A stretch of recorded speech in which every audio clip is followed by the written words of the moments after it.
Hello friends, welcome to Jagran IAS PCS। ये 27 में Indian express का एनालिसिस है। यहाँ पे जो भी न्यूज आर्टिकल्स यूपीएससी और स्टेट पीसीएस के लिए इंपॉर्टेंट होते हैं, हम उनको डिस्कस करते हैं और हम इन न्यूज आर्टिकल्स के शॉर्ट नोट्स भी प्रोवाइड करते हैं जो इनके समरी होते हैं, और ये हमारे टेलीग्राम चैनल पे अवेलेबल होते हैं।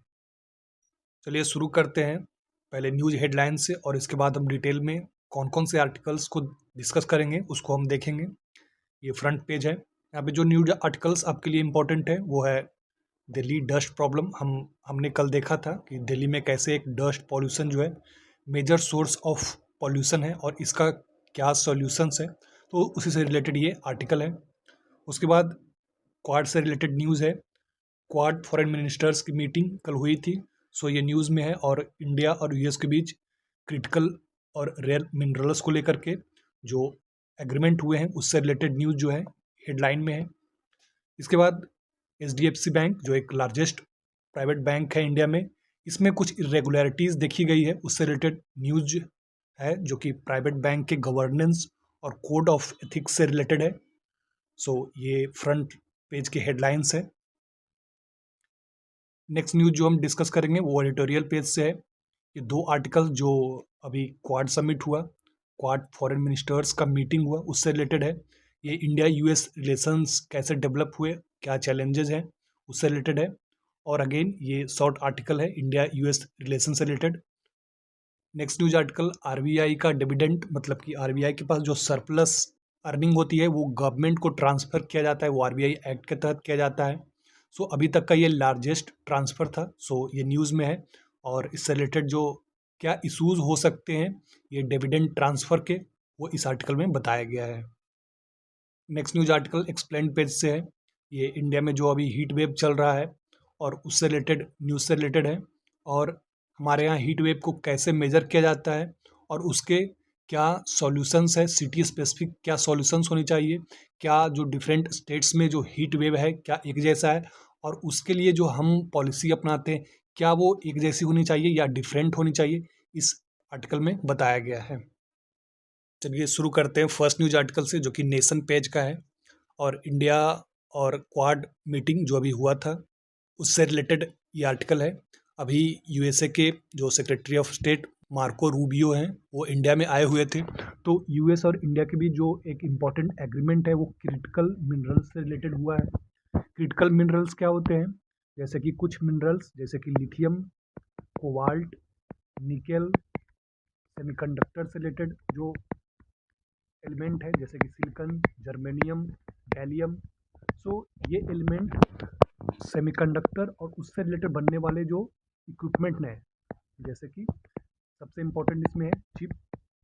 उसके बाद दूसरे इलेक्ट्रॉनिक इक्विपमेंट्स जो कि मोबाइल फ़ोन में यूज होते हैं, टीवी में यूज होते हैं, सबसे इम्पोर्टेंट डिफेंस सेक्टर में यूज होते हैं, एरो स्पेस में यूज होते हैं। सो सेमीकंडक्टर का यूज आज हर जगह है, और इससे कनेक्टेड है चिप इकोसिस्टम, और चिप के लिए हम लोग जो है क्रिटिकल मिनरल्स और रेयर अर्थ मिनरल्स पे डिपेंड करते हैं। और ये क्रिटिकल मिनरल्स और रेयर अर्थ मिनरल्स का रिजर्व जो है चाइना में इसका काफ़ी भंडार है, और प्रोसेसिंग लगभग जो ये क्रिटिकल मिनरल्स है उनका प्रोसेसिंग लगभग 90% जो है चाइना अकेले करता है। प्रोसेसिंग का मतलब क्या होता है, जो मिनरल्स जैसे कि ओर से हम प्राप्त करते हैं तो उसको क्लीन करना, उसको सेमीकंडक्टर इक्विपमेंट बनाने के लिए जो फैब्रिकेशन प्लांट होता है उसके लिए तैयार करना, तो ये जो पूरा प्रोसेस होता है इसी को प्रोसेसिंग बोलते हैं, और इसमें चाइना का डोमिनेंस है। तो इसी से रिलेटेड एक अलायंस जो है पैक्स सिल्का अलायंस यूएसए के द्वारा शुरू किया गया था, और बाद में इंडिया को इसमें ऐड किया गया था। सो उस इवेंट के बाद ये एग्रीमेंट जो हुआ है क्रिटिकल मिनरल से रिलेटेड, ये इंडिया के लिए इम्पॉर्टेंट है, और ये दोनों कंट्रीज़ के लिए इम्पॉर्टेंट है, बिकॉज यूएसए जो एक चाइना को राइवल मानता है, और उसको कैसे काउंटर किया जाए, बिकॉज 90% प्रोसेसिंग और जो रिजर्व है चाइना के पास वो अगर डोमिनेंस बढ़ता गया तो यूएस और वर्ल्ड के लिए क्रिटिकल मिनरल, सेमीकंडक्टर, चिप जो कि एक ब्रेन समझा जाता है इलेक्ट्रॉनिक्स का, उसमें जो है प्रॉब्लम्स आ सकती है। सो उस हिसाब से ये एग्रीमेंट जो है इम्पॉर्टेंट है। सो ये जो एग्रीमेंट हुआ है उसमें जो डिफरेंट जो फ्रेमवर्क है उसमें माइनिंग, प्रोसेसिंग जो मैंने अभी समझाया, रिसाइकलिंग मतलब कि जो यूज्ड इक्विपमेंट है, जो उनसे जो क्रिटिकल मिनरल्स प्राप्त किया जा सकता है उसको फिर से रिसाइकल करके यूज किया जाना, और इस सेक्टर में जो इन्वेस्टमेंट है इससे रिलेटेड ये पूरा अग्रीमेंट है। और इसका जैसा कि मैंने पहले समझाया, चाइना एक डोमिनेंट इसमें पावर है, और कुछ समय पहले जब ट्रेड वॉर जो है पीक पे था, तो यूएस ने जब टैरिफ लगाया था चाइना पे, तो चाइना ने इन रेयर अर्थ मिनरल्स के लिए, मतलब कि उसके काउंटर में रेयर अर्थ के मिनरल्स जो है उनके एक्सपोर्ट पे रेस्ट्रिक्शंस लगा दिए थे। तो इसके सप्लाई चेन में डिसरप्शंस आई थी। तो इसी सप्लाई चेन को इंश्योर करने के लिए ये एक एग्रीमेंट है। अगर हम इंडिया की बात करें तो इंडिया लगभग जो ये क्रिटिकल मिनरल्स है जैसे कि lithium, cobalt, nickel, rare earth elements, silicon, so इसके लिए 100% इम्पोर्ट डिपेंडेंट है, मतलब हमारे यहाँ इनके रिजर्व नहीं है, और चाइना के पास इसका भंडार है। और क्रिटिकल मिनरल्स प्रोसेसिंग इसमें 90% मार्केट को डोमिनेट करता है। इसी से जुड़ा गवर्नमेंट का एक जो डिसीजन है इस मामले में लिया गया था, वो कोरोना के बाद लिया गया था, जब कंपनीज की वैल्यूज़ कम हो रही थी और ये देखा जा रहा था कि चाइना के जो बड़े बड़े कंपनीज है वो दूसरे कंपनीज को खरीद रहे हैं।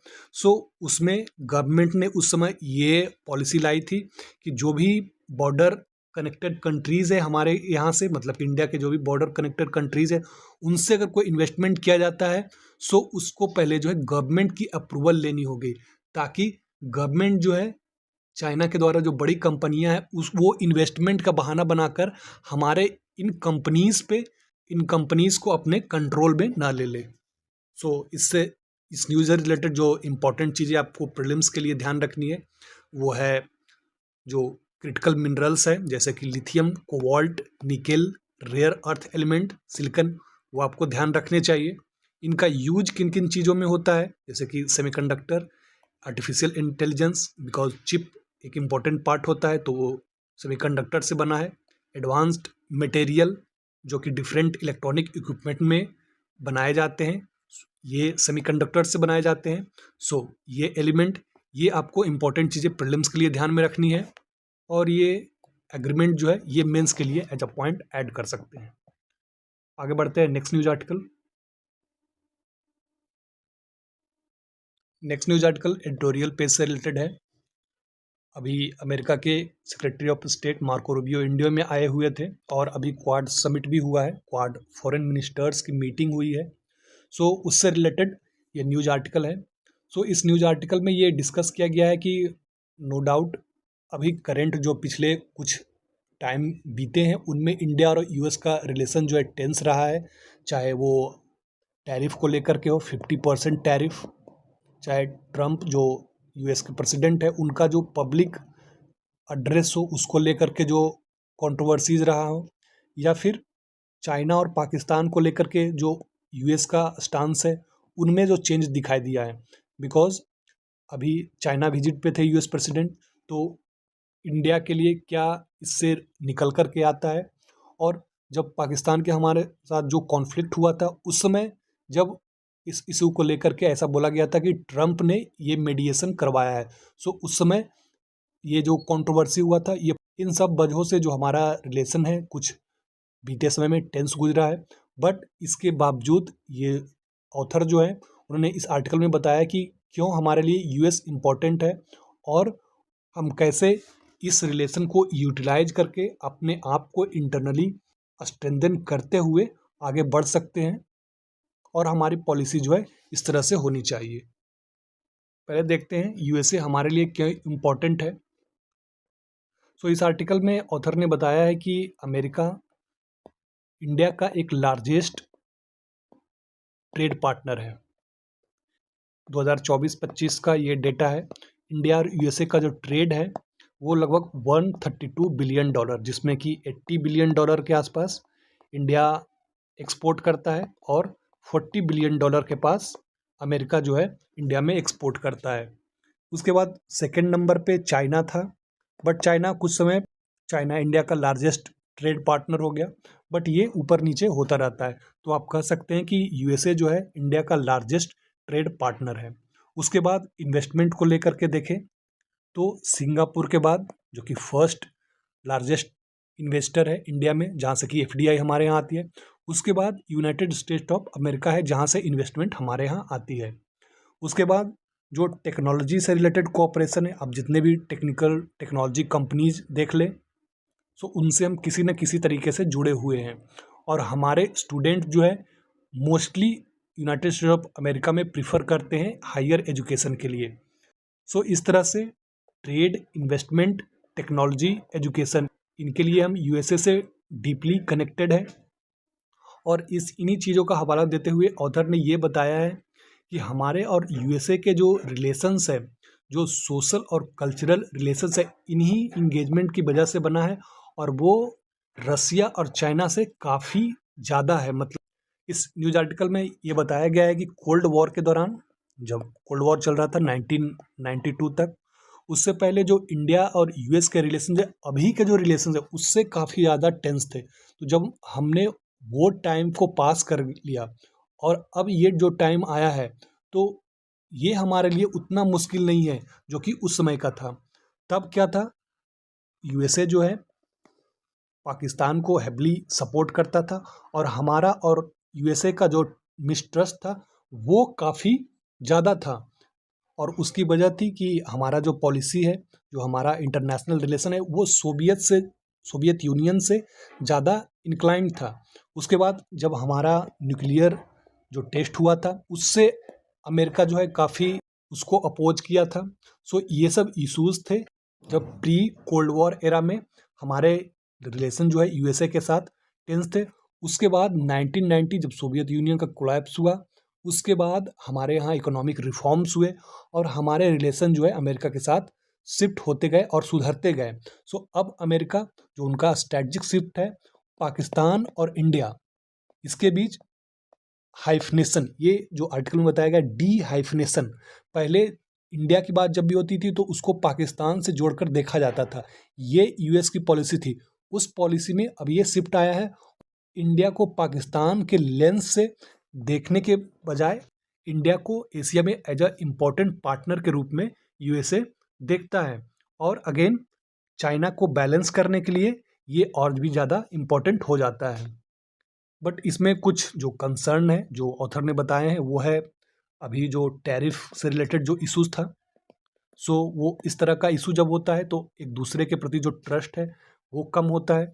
जो ट्रम्प की पॉलिसीज़ रही है जो फ्लिप फ्लॉप की, उसके प्रति जो हमारा एंग्जाइटी है, पाकिस्तान के लेकर के जो स्टेटमेंट रहे हैं, वो एक इशू है। और रशियन ऑयल जो कि जिस पे कि यूएसए के द्वारा सैंक्शन लगाया गया है, वो हमें वो चीप रेट में मिलता है, वो हमारे नेशनल इंटरेस्ट में है। तो ये सब इशूज जो अमेरिका और इंडिया के बीच कंसर्न है, सो उसको धीरे धीरे सॉर्ट किया जा सकता है। तो उसी दिशा में ये मार्को रूबियो का जो विजिट है उसको देखा जा सकता है। और ये क्वाड जो हमारे लिए इम्पोर्टेंट है, और चाइना और उसके जो इन्फ्लुएंस है इंडो पैसिफिक में, उसको कैसे काउंटर किया जाए उस हिसाब से इम्पोर्टेंट है। सो आगे इस न्यूज़ आर्टिकल में कहा गया है कि क्या हम कर सकते हैं। सो अगर हम ऐसा कह रहे हैं कि यूएसए की पॉलिसी जो है वर्ल्ड के प्रति, वर्ल्ड ऑर्डर के प्रति या इंडिया के प्रति चेंज हुई है, तो हमारे पास कोई और दूसरा ऑप्शन नहीं है, और उन पॉलिसीज़ को हमें अडाप्ट करना होगा। उस बदले हुए पॉलिसीज़ को हमको डील करना होगा। हम कॉम्प्लेसेंट नहीं हो सकते।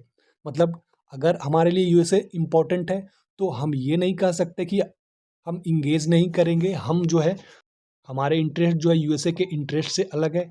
हमको वो चेंजिंग पॉलिसी में हमको अडॉप्ट करना होगा, बिकॉज हमें अभी काफ़ी डेवलप करना है, काफ़ी आगे बढ़ना है, और इंटरनली जो है जो हमारा इकोनॉमी है उसको ओवरऑल स्ट्रेंथन करना होगा।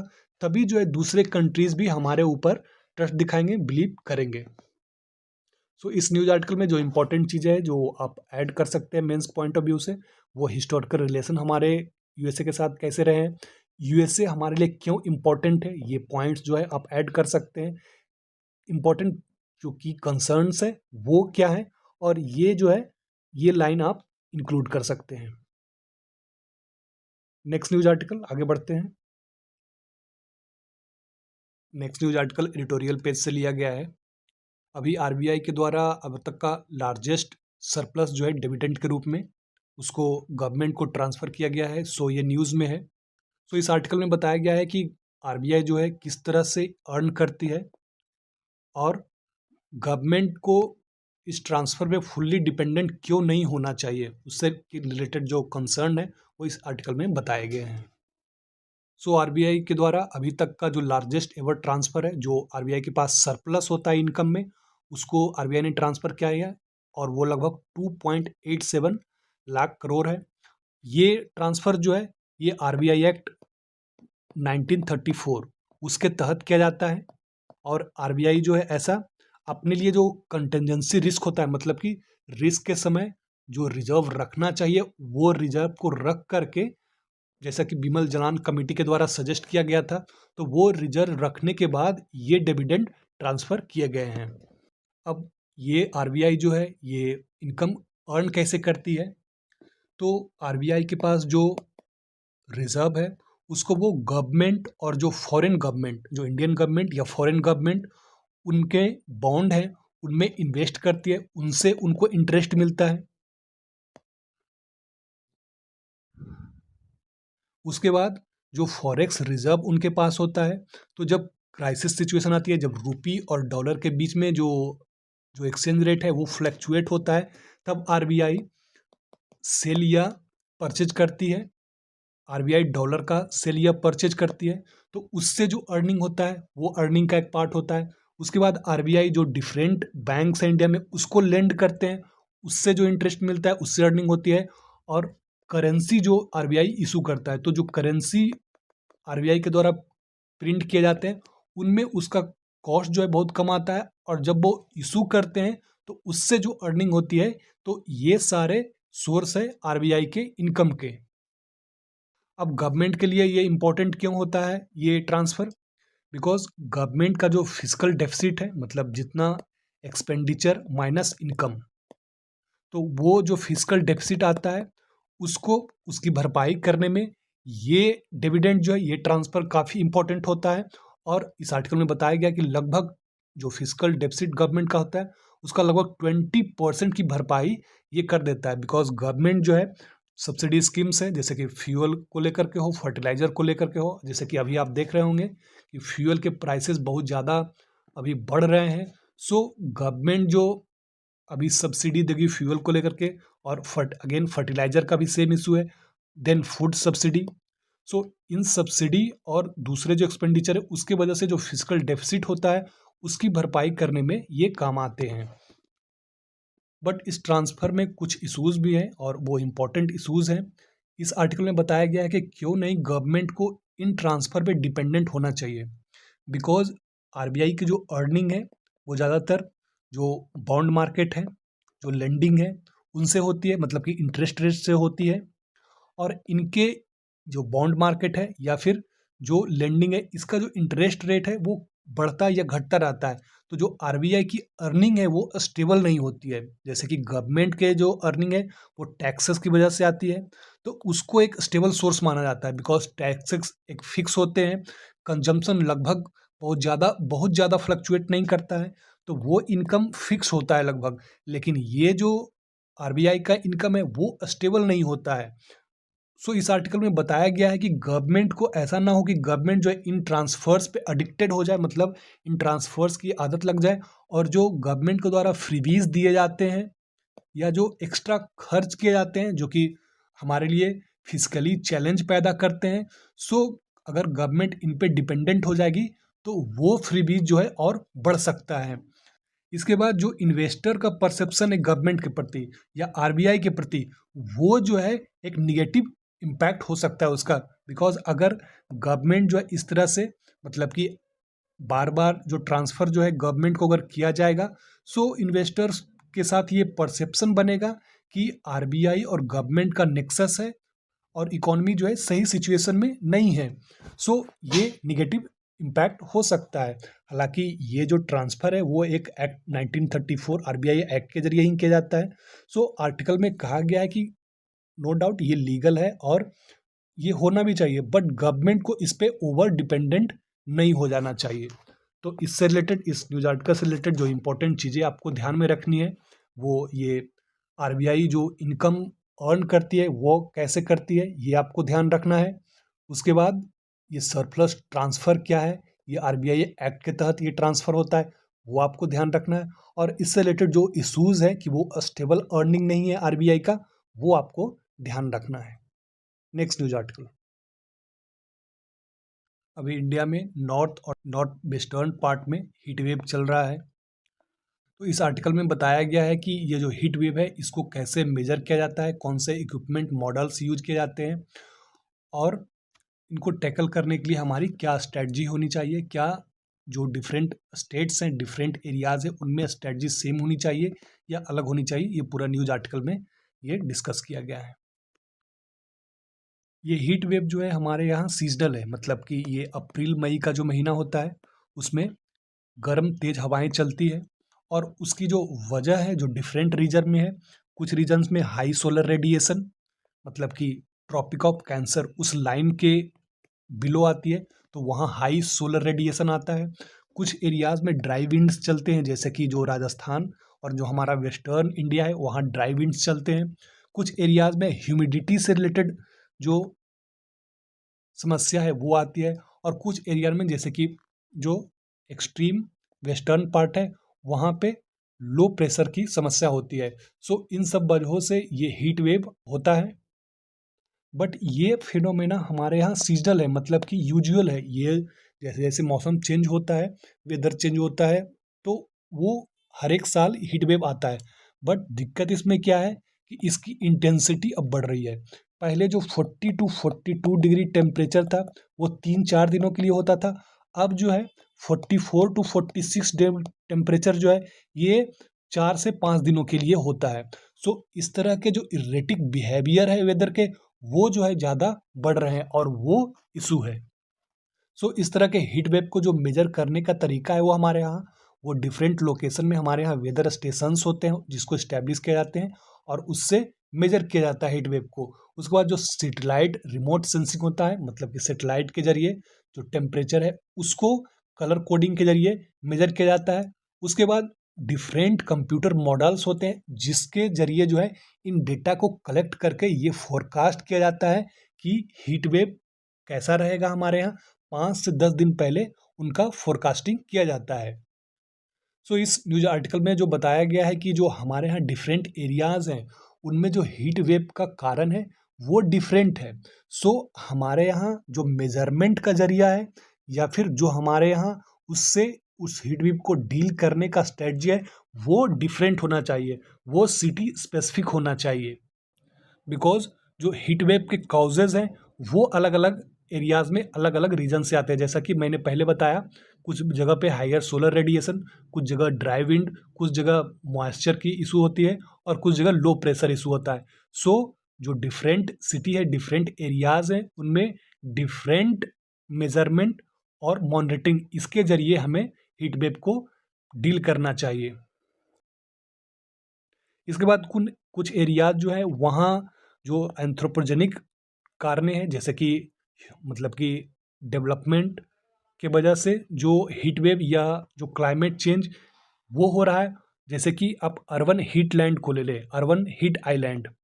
ये क्या होता है, जो अर्बन एरियाज होते हैं उनमें जो ज़्यादा सरफेस एरिया होता है वो कंक्रीट का होता है। जो नियर बाई विलेजेस या रूरल एरियाज होते हैं उसके मुकाबले ये एरिया ज़्यादा जो सन से रेडिएशन आता है उसको एब्जॉर्ब करती है और फिर बाद में वो रिलीज करती है।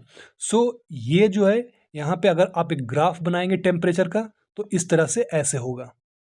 तो इसी को अर्बन हीट आइलैंड बोला जाता है, जहाँ की अर्बन एरियाज में टेम्परेचर जो सराउंडिंग एरियाज है उसके मुकाबले कहीं ज़्यादा होते हैं। सो एक ये रीज़न है हीट वेव्स का। सो इस आर्टिकल का जो थीम है कि जो डिफरेंट हमारे यहाँ कारण है हीट वेव्स का उसको हमको मेज़र करके उसके अनुसार मेज़र करके हमको डिफरेंट स्ट्रेटजी अपनानी चाहिए। सो इस न्यूज़ आर्टिकल से रिलेटेड जो इम्पोर्टेंट चीज़ें आपको ध्यान में रखनी चाहिए, जो ये हीट वेव के डिफरेंट रीजन्स हैं वो प्रीलिम्स से पूछे जा सकते हैं। और ये अर्बन हीटलैंड क्या होता है, ये इसमें मोस्ट इंपॉर्टेंट है। सो ये था आज का इंडियन एक्सप्रेस का एनालिसिस। आई होप आपके लिए ये यूजफुल रहा होगा। All the best, thank you for watching.